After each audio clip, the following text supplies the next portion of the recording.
Let's dive into the fascinating world of the past perfect continuous tense, particularly focusing on negative interrogatives and WH questions.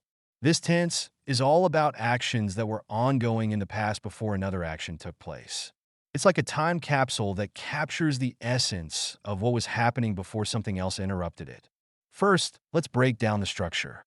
The past perfect continuous is formed using had been followed by the verb in the ing form. For example, I had been studying. Now, when we want to create a negative interrogative, we simply add not after had. So it becomes, hadn't I been studying? This structure is used to ask if something was not happening in the past, often implying surprise or disbelief. Imagine a scenario where you're discussing a project with a colleague. You might say, hadn't you been working on that report for weeks?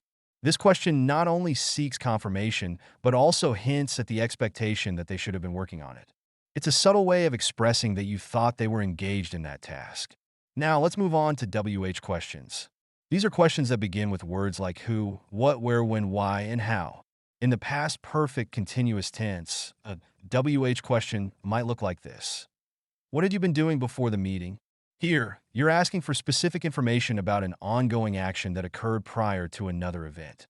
Another example could be, where had they been living before they moved here?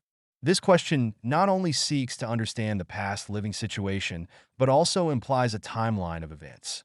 It's essential to remember that the WH word comes first, followed by had, then the subject, and then been, and the verb in ing form. Now, let's consider the negative form of a WH question.